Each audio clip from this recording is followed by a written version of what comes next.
Amém. Vamos à palavra de Deus. Abra sua Bíblia na segunda carta de Pedro, capítulo 1, versículos de 1 a 7. Segunda carta de Pedro, capítulo 1, versos de 1 a 7. Tema da mensagem é verdadeiramente abençoados. Como podemos ser verdadeiramente abençoados?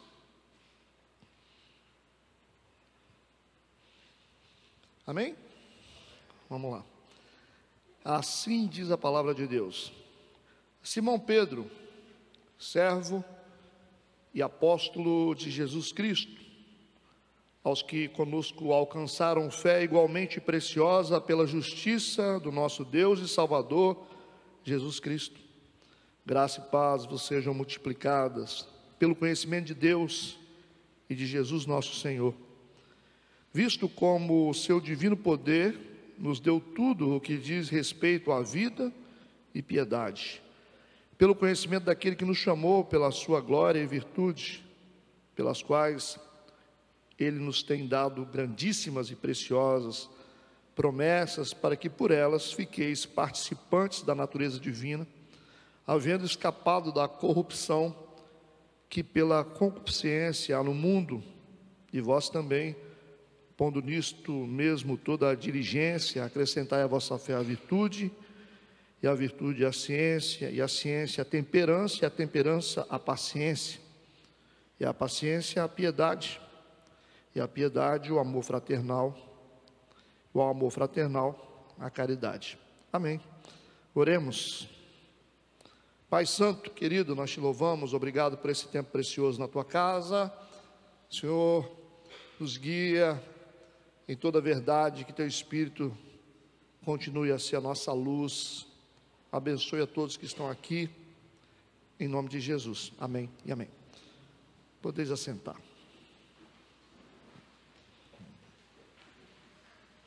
Verdadeiramente abençoados. Se a gente tem uma vida que a gente considera boa, nós podemos dizer que somos abençoados. O que é ser abençoado? O que é ter uma vida abençoada por Deus? É ter carro, é ter casa, é ter um bom casamento, é ter saúde. O que é? O que caracteriza uma vida abençoada? Será que nós somos verdadeiramente abençoados? Será que o fato de estarmos passando por dificuldades, algumas pessoas estão, isso significa que essas pessoas não são abençoadas? Qual é o conceito de ser abençoado? O que é ser verdadeiramente abençoado? Como ser verdadeiramente abençoado?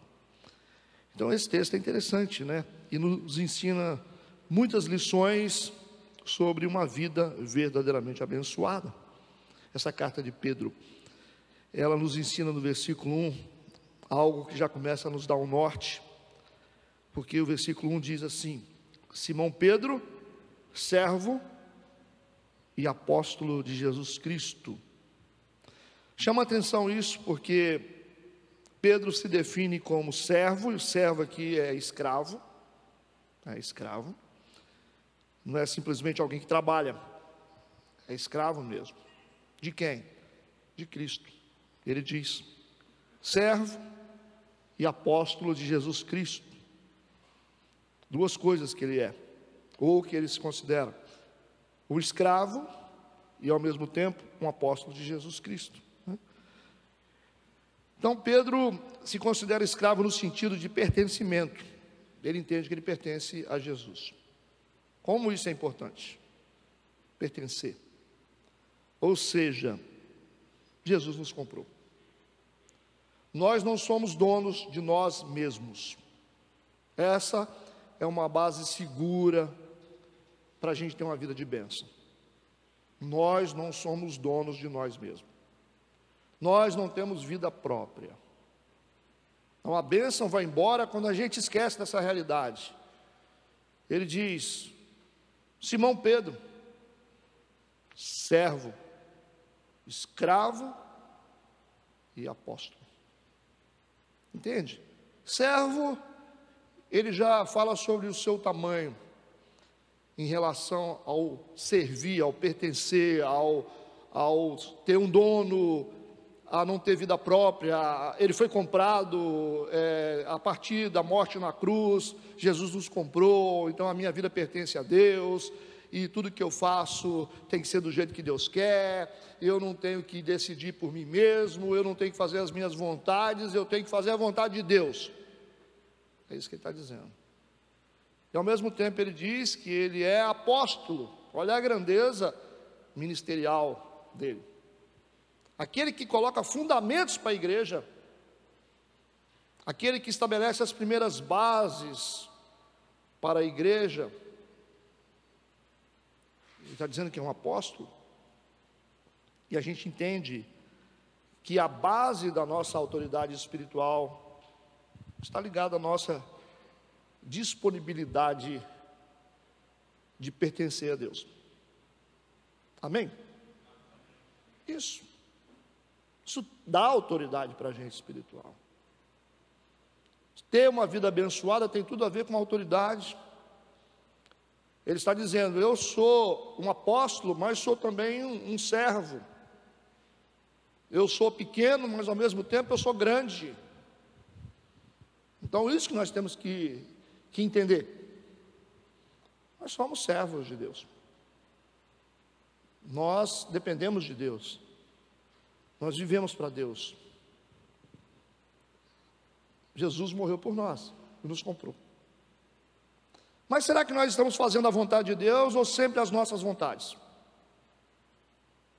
O que a gente está fazendo? O que você está construindo hoje, o que você está buscando, a sua vinda aqui na igreja, o que significa? Será que não seria uma busca por algo próprio, que está totalmente desvinculado da vontade de Deus? Será que você não está buscando algo para você mesmo, assim de forma bem egoísta, sem se preocupar com aquilo que Deus quer para a sua vida? O que significa pertencer a Deus? O que significa ser servo, ser escravo de Jesus? Paulo disse: não sou eu mais que vivo, mas Cristo vive em mim. Eu morri. Eu sempre digo, quando a gente se batiza, porque nós nos batizamos porque nós aceitamos a Jesus, e é um sepultamento nas águas, simbólico para um novo nascimento de vida. Então nós morremos lá, na nossa conversão. Cada um de nós que estamos aqui, estamos mortos para o mundo e para o pecado. Nós somos sepultados lá. Quando nós nascemos das águas, nascemos para Deus. E se tentar viver de forma diferente, você não vai viver. Você vai vegetar. A gente está tentando fazer um morto levantar. Então a velha natureza, sabe, aquilo que ficou para trás tem que ficar para trás. Essa tem que ser a base da nossa autoridade espiritual para fazer com que as coisas realmente funcionem na nossa vida. Entender que nós somos escravos no bom sentido, né, de Cristo. Amém? A segunda coisa importante também nesses textos, no versículo 2, ele vai dizer assim: graça e paz. Graça tem a ver com vida espiritual. Graça e paz é o que nós precisamos. Essa graça de Deus sobre nós e paz. Isso é uma vida abençoada, isso é uma vida completa. O que adianta ter dinheiro e não ter paz? O que adianta você ter bens e você não ter essa graça sendo derramada sobre você? Você vai perceber que o dinheiro, as posses, os bens, eles começam a danificar a nossa vida. Mas ele diz: graça e paz vos sejam multiplicadas. Pelo, como? Por onde? Como é que vem essa graça e essa paz para a nossa vida? Olha como o texto é didático, né? Pelo, essa é a via, pelo conhecimento de Deus e de Jesus, nosso Senhor. Ele é o nosso Senhor. Mais uma vez está nos colocando na posição que nós temos que ficar, posição de servos. Jesus é o nosso Senhor. É aí que a vida começa a valer a pena, quando nós dependemos de Deus, quando nós entendemos que nós não somos nada sem Deus, a nossa vida começa realmente a funcionar a partir dessa realidade, que nós pertencemos a Deus. Ainda, no versículo 3, ele diz: visto como o seu divino poder nos deu tudo o que diz respeito à vida e piedade aí continua, pelo conhecimento daquele que nos chamou pela sua glória e virtude. O que os textos estão dizendo? Quanto mais nós conhecemos a Deus, mais nós crescemos, mais nós somos abençoados. A graça e a paz é multiplicada a partir do conhecimento de Deus, que começa a crescer na nossa vida. Quanto mais eu conheço a Deus, mais eu sou abençoado. Amém? Enquanto a gente está se aprofundando em Deus, através da nossa relação com o corpo de Cristo, com as coisas de Deus, com essa comunhão, com essa palavra, com esses estudos, nós estamos crescendo cada vez mais, porque nós estamos conhecendo mais a Deus, automaticamente estamos melhorando a nossa vida. Amém? Quanto mais conhecemos a Deus, mais nós vamos crescer em todos os sentidos. Eu quero repetir o versículo 3, a parte A. Visto como o seu divino poder nos deu tudo. É isso que está escrito? Nos deu tudo. E aí como é que a gente faz com aquele sentimento de falta que a gente tem?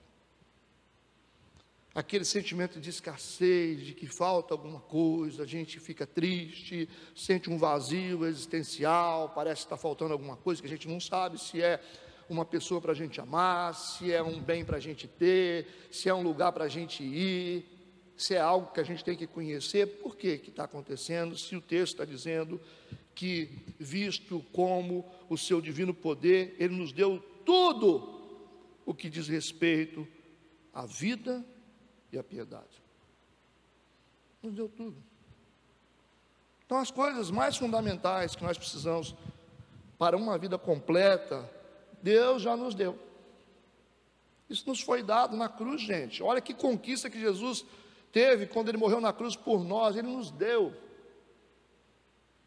Então, tudo que nós precisamos para termos uma vida abençoada, nós temos.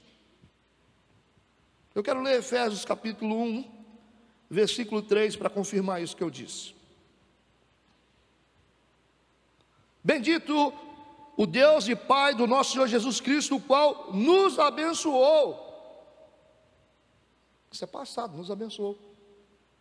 Já abençoou. Com todas as bênçãos espirituais nos lugares celestiais em Cristo. Ele nos abençoou.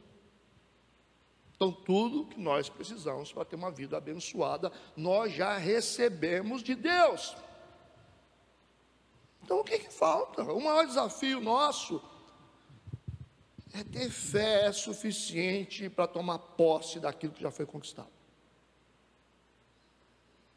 Nós precisamos tomar posse. Tudo é uma questão mental, porque o espiritual já foi feito. Jesus não tem como morrer duas vezes. Aquilo que Deus tinha de melhor, de mais precioso, já nos foi dado. Deus não tem mais nada para dar. O que Deus poderia nos dar mais além de Cristo? Existe algo no céu que Deus pode nos dar? Se Ele deu o seu melhor? Não é isso que a Bíblia diz? Deus amou o mundo de tal maneira que deu o seu único filho. Seu único filho. É dele, é único e é filho. Quer coisa mais preciosa do que isso?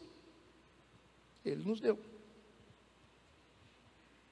Então, as coisas que nós precisamos para sermos abençoados, nós já temos. Então, a gente precisa aprender a tomar posse. Tem muita coisa que você está pedindo para Deus, e você diz: por que Deus não me ouve? Ele não te ouve porque Ele já te deu. Mas na verdade Ele te ouve, só não responde porque Ele já te deu, é seu. Já viu aquela canção que diz: tudo que Jesus conquistou na cruz é direito nosso, é nossa herança, todas as bênçãos de Deus para nós, tomamos posse, é nossa herança. Não é assim? Toda a vida, todo o poder, tudo que Deus tem para dar, abrimos nossas vidas para receber. Não é assim? Abrimos nossa vida para receber. Esse cara estava inspirado. Ele tem um refrão que diz: maior é o que está em nós, está, do que o que está no mundo. Maior é o que está em nós. Essa é do meu tempo, né? Não é do seu tempo, não. Tempo que eu me converti. Então nós temos tudo. Então precisamos aprender a tomar posse e nos posicionar como abençoados. Paulo não disse para a igreja de Roma: como é que nós vamos conhecer as profundezas de Deus? Vocês precisam renovar a mente de vocês. É a mente que tem que ser renovada, porque o melhor já aconteceu. A nossa mente está velha. Então, quando a gente começa a pensar, acreditar e tomar posse, tudo muda, muda tudo, até a nossa saúde muda. Quando você diz: olha, eu tenho valor, eu sou filho de Deus, Deus me ama, são coisas importantes, que muda a vida da gente. Eu posso ser feliz, eu vou conseguir fazer isso, Deus está comigo, eu não estou sozinho. É isso, é isso. Só que a gente fica reclamando e buscando algo que nós já temos. Aí fica aquele silêncio, aquele vácuo. É como se você tivesse vestido e achando que você está nu. Não é verdade? Eu quero que você preste atenção nesse texto de Efésios capítulo 1, versículo 3. Eu quero repeti-lo, depois a gente vai desmembrar ele, para você poder entender. Bendito Deus e Pai de nosso Senhor Jesus Cristo, o qual nos abençoou, com todas as bênçãos espirituais, 2, nos lugares celestiais, em Cristo, 3. Então esse texto está dizendo que nós fomos abençoados. É isso que está escrito, Ele nos abençoou, o qual nos abençoou. Nós somos abençoados porque nós fomos abençoados. Nós temos porque nós já recebemos. Segundo, as bênçãos são espirituais. Ou seja, o texto está dizendo que a natureza da nossa bênção é espiritual. Por isso que a bênção é poderosa. Tudo que nós temos aqui na terra, que nós estamos vendo, está sendo sustentado pelo reino do Espírito. Por isso que isso aqui, se isso acaba, Deus traz mais. Se uma porta fecha, Deus abre outra. Porque o que nós perdemos aqui são elementos, mas não o canal. Se você perde o emprego, você perdeu um elemento, mas você não perdeu o canal da bênção. Se o canal da bênção estiver aberto, Satanás pode fechar 10 portas que Deus abre mais 20. Você perde um amigo, Deus levanta mais um monte. Se você é desprezado por um, tem um monte de gente que vai te amar e te respeitar. O importante não é aquilo que você vê, mas sim de onde está vindo o fluxo da bênção para nós. Isso que é importante.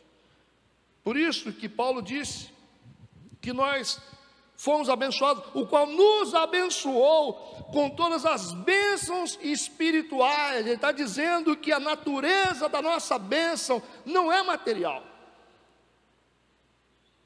No mundo, sim, o cara tem o dinheiro, ele fala: se eu perder esse dinheiro, se eu perder esse emprego, se eu perder esse... Sim, porque a natureza do que o mundo tem é material, é física, mas Paulo está dizendo para a igreja: Deus nos abençoou com todas as bênçãos espirituais. Essa é a fonte do que temos, essa é a fonte da nossa alegria, das coisas que nós conseguimos construir até agora, é espiritual. É interessante que no terceiro nível ele diz que as bênçãos residem nos lugares celestiais em Cristo, ou seja, se está em Cristo, está num lugar inviolável, Satanás não tem acesso. Então esse texto aqui é rico. Ele nos abençoou com todas as bênçãos espirituais, e elas residem nos lugares celestiais. No lugar espiritual, aí ele diz, em Cristo. Em Cristo. Não está solto. Entenderam isso? Essa é a minha segurança. Essa é a minha segurança. Aquilo que Deus me deu é espiritual. A base é espiritual. Está guardado nos lugares celestiais. Mas onde? Em Cristo. Em Cristo. Essa é a segurança que nós temos.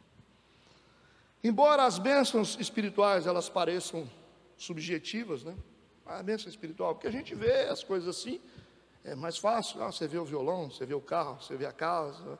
Quando a gente fala bênção material e bênção espiritual, a gente entende que é meio subjetivo, porque a gente não está vendo.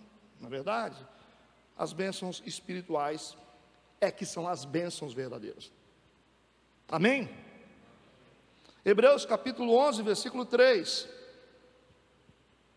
Pela fé, entendemos que os mundos, pela palavra de Deus, foram criados de maneira que aquilo que se vê não foi feito do que é aparente. Não foi feito do que é aparente. Os homens tentam dizer, né? Não, isso foi formado assim. A ciência explica, né? Não, o homem nasceu assim, né? As montanhas apareceram assim, as plantas apareceram assim. Só que o escritor de Hebreus está dizendo que aquilo que se vê não foi feito do que é aparente. Tudo que vemos foi gerado a partir de processos espirituais. O reino espiritual é a mãe que dá vida a todas as coisas. Isso que a gente precisa entender. Então, se nós entendemos que fomos abençoados a partir daquilo que nós temos materialmente só, isso significa que nós não fomos abençoados realmente.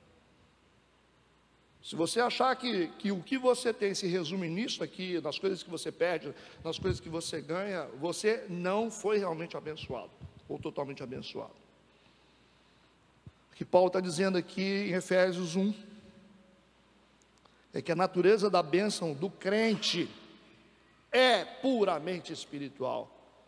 A natureza da bênção do crente é puramente espiritual. Essa é a matriz que está em Mateus capítulo 6, versículo 33. É para o crente. Mas buscai primeiro o reino de Deus e a sua justiça, e todas essas coisas nos serão acrescentadas. Estava falando de comida, bebida, vestimenta, coisas materiais. Primeiro a gente busca o reino espiritual, e tudo que nós precisamos nós vamos ter. É assim que a gente tem uma vida abençoada. A gente valoriza primeiro as coisas espirituais, e as coisas que nós precisamos, elas serão acrescentadas na nossa vida. Se a gente inverte isso, vai nos faltar um monte de coisa. É isso que tem acontecido. Por que falta isso? Por que falta? Lógico. Porque você não priorizou o reino de Deus, você não priorizou a vida espiritual. Você pode até correr atrás de dinheiro, mas você tem que entender o que move tudo que Deus está fazendo por nós, está no reino espiritual. Por isso que eu preciso orar, eu preciso buscar a Deus, porque a minha fonte de bênção é o Senhor. Amém. Quantos estão entendendo? 2 Pedro, capítulo 1, versículo 4. Você vê que eu estou repetindo os textos, né? Pelas quais Ele nos tem dado grandíssimas e preciosas promessas. O texto está dizendo que as bênçãos de Deus não param de fluir. Ele nos deu e tem nos dado, não para. Grandíssimas e preciosas promessas. E aí esse texto vai ensinar uma coisa muito importante para a gente. Porque ele diz, para que por elas fiqueis participantes da natureza divina, havendo escapado da corrupção que pela consciência há no mundo. Eu repito o texto, pelas quais ele nos tem dado grandíssimas e preciosas promessas, para que por elas fiqueis participantes da natureza divina de Deus, havendo escapado da corrupção que pela consciência há no mundo. Então, para sermos abençoados, nós precisamos de uma ligação de fé com as promessas de Deus. É isso que esse texto está dizendo, né? A fé é uma convicção baseada na integridade de Deus, certo? Se você confia na integridade de Deus, você tem fé. Como é que mede fé? Fé é medida pela obediência. Não adianta você falar que você tem fé. Qual o relógio que mede a fé? Obediência. Se você obedece muito, é porque você tem fé. Você acredita? Se você desobedece, você é um crente desobediente, que você não tem fé. Essa é a verdade. Temos que crer, ter convicção na integridade de Deus. Deus é bom, Deus está fazendo o melhor para a gente. Então temos que ter uma ligação de fé com as promessas dele. Deus prometeu, ele vai cumprir. Por isso que o texto está dizendo, ele tem nos dado grandíssimas e preciosas promessas. Você tem que crer nisso, para que você tenha uma vida abençoada. Creia nisso, espera isso, confia nisso. A segunda coisa que aparece aqui é que nós temos que nos tornar participantes da natureza divina. O que é participar da natureza divina? A ponto de sermos usados por Deus, gente. Isso é participar da natureza divina, quando Deus pode entrar na gente e usar a gente. Participar daquilo que Deus está fazendo. Como é que eu faço parte da natureza divina? Quando o Espírito vem em mim e eu vou agindo com base naquilo que o Espírito me manda fazer. Eu abençoo, eu oro, eu prego, eu evangelizo, eu ajudo pessoas. É assim, Deus me usa, significa que o meu corpo é o templo do Espírito Santo. Eu coloco a minha vida à disposição de Deus para participar da natureza de Deus. É Deus em mim. Esse é um desafio. Primeiro, uma ligação de fé com as promessas de Deus, ter convicção baseada na integridade de Deus. Segundo, se tornar participante da natureza divina, a ponto de ser usado.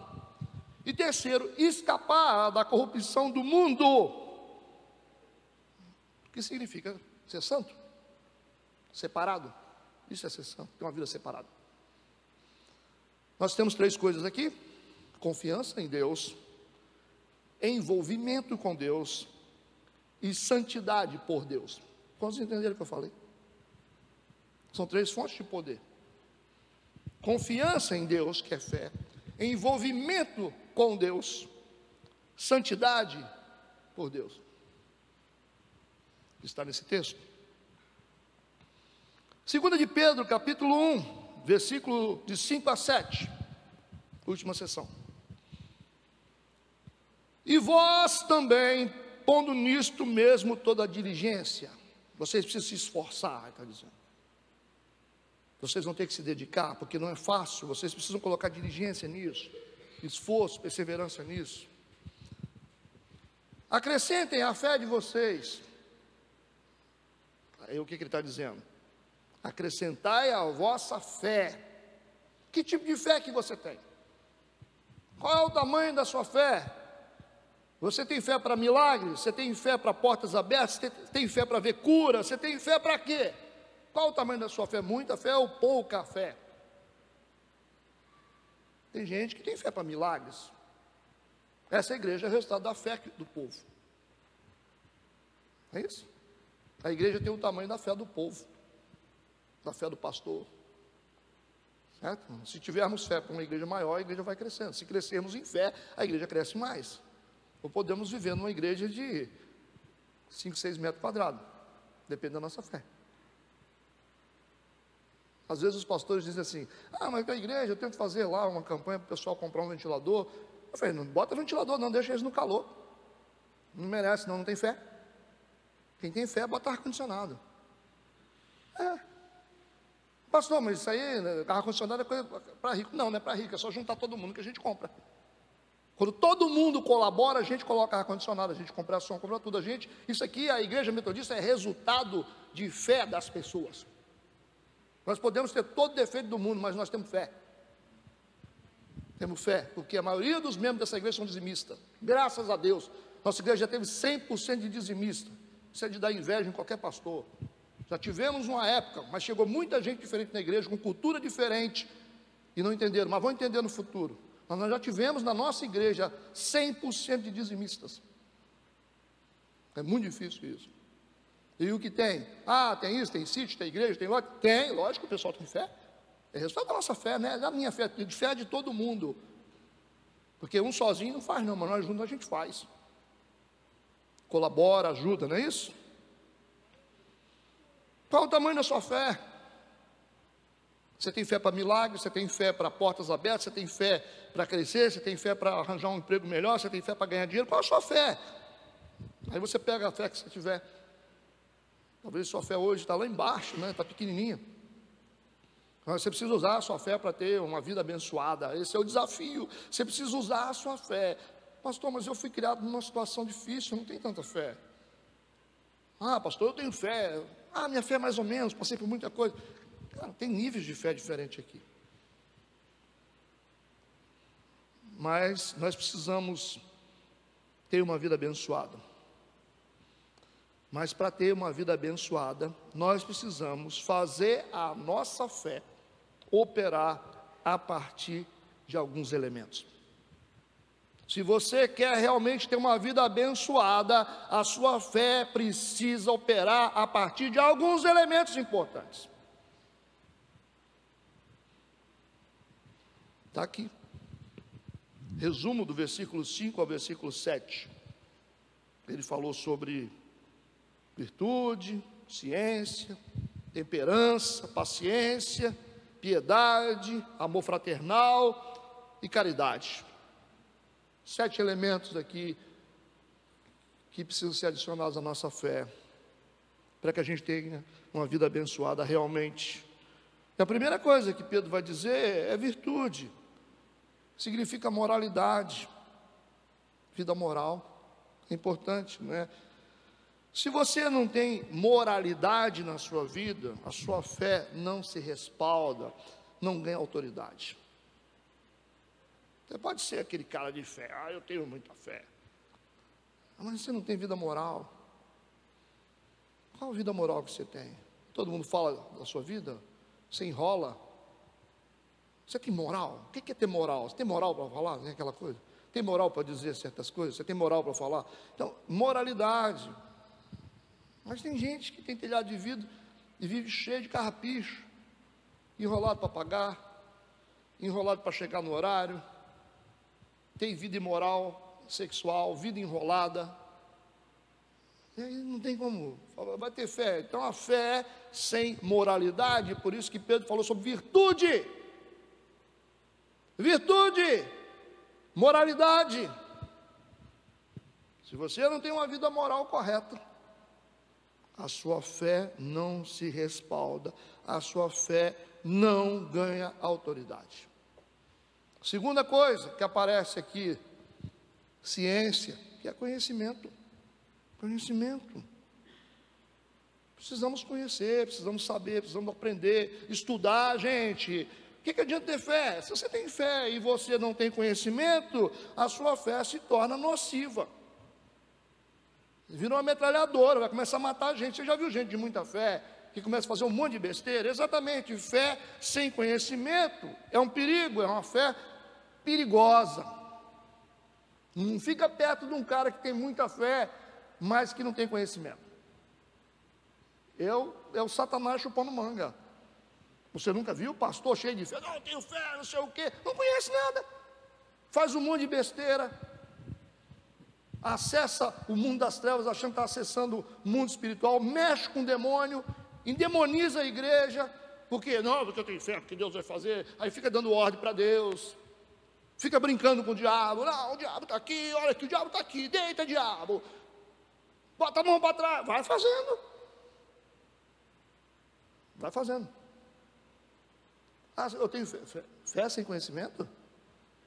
Satanás está morrendo de rir da sua cara, está morrendo de rir da sua cara. Você acha porque você fica fazendo circo com as pessoas dentro de igreja que você é poderoso, enquanto você está aqui brincando com o diabo, ele manda demônios lá na sua casa para retalhar seus filhos, sua família. Ah, não sabe? Quantos poderosos que estão em cima dos altares aí, que estão com a vida toda destruída, não tem dinheiro nem para pagar a conta de luz. Isso é fé sem conhecimento. Nós precisamos operar o mundo espiritual com conhecimento. Tem coisa que não se brinca. Nem o anjo Miguel quis afrontar Satanás. Ele disse: o Senhor te repreenda. Agora é um monte de gente, pisa na cabeça, pisa na cabeça do diabo, pisa. O diabo fica olhando assim, cara, rapaz, abaixo de Deus, gente, é uma criatura extremamente poderosa.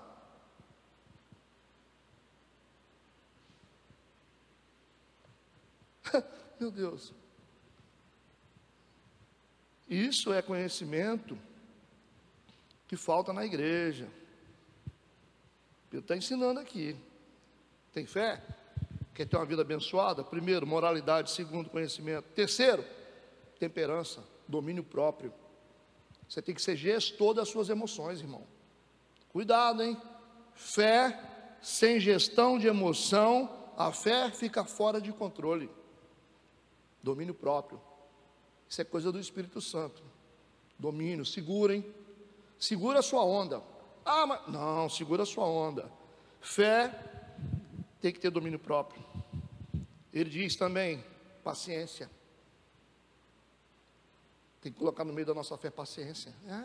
Ah, pastor, não, paciência, irmão. Mas tem 10 anos, o cara espera 20, 30, deixa Deus cumprir o que Ele quer, segundo a vontade dEle. Não é a nossa vontade, Deus opera em outro plano, Deus sabe de todas as coisas, Deus conhece nosso coração, conhece a nossa vida, Ele é Deus. O que você vai fazer? Você pode acrescentar um côvado na sua vida? Não. Você faz uma árvore crescer? Não. Você consegue tirar uma doença terminal? Então cala a boca e espera. Confia no Senhor. Porque a gente fica querendo dar ordem para Deus, a gente fica querendo dizer o que tem que acontecer. Não é assim que funciona. Nós precisamos ter paciência, irmãos. Por quê? Sem paciência, a fé não cumpre o propósito. Sem paciência, a fé não fecha o ciclo.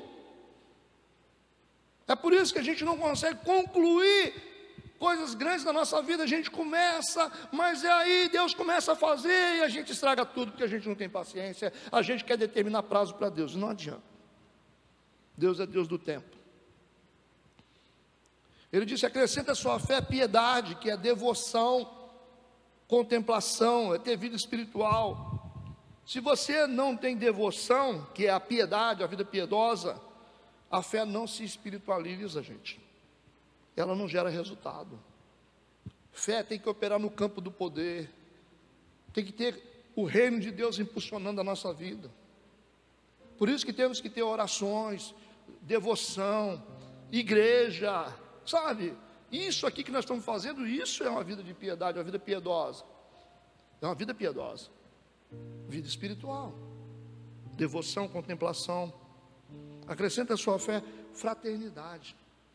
Fraternidade, sabe? Porque senão a sua fé se torna uma fé egoísta. Aí você vai pegar só para você. Não sou eu, é a minha igreja, é o meu reino, são as minhas coisas. Eu preciso ter fé sem fraternidade, sem olhar para o próximo, é fé egoísta. Vai perder a essência, vai deixar de ser fé. E por último, ele fala sobre caridade. Acrescenta à sua fé caridade, amor. Amor. Se não tem amor, Se você tem muita fé, mas não tem amor, a fé não serve para Deus. Ok? Não serve para Deus. Talvez sirva para nós. Sirva para nós, mas não serve para Deus. E se não serve para Deus, aí a gente não consegue chegar a lugar nenhum. Como ter uma vida abençoada? 2 Pedro capítulo 1, versículo de 5 a 7. Capítulo 1, versículo de 5 a 7.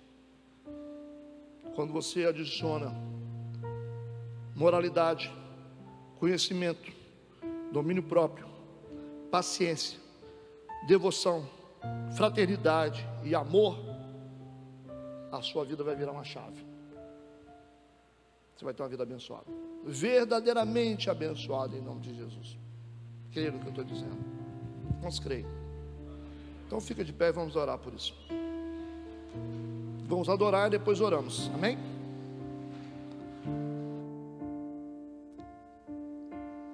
Pela fé posso clamar, pela fé posso alcançar, pela fé posso tocar, pela fé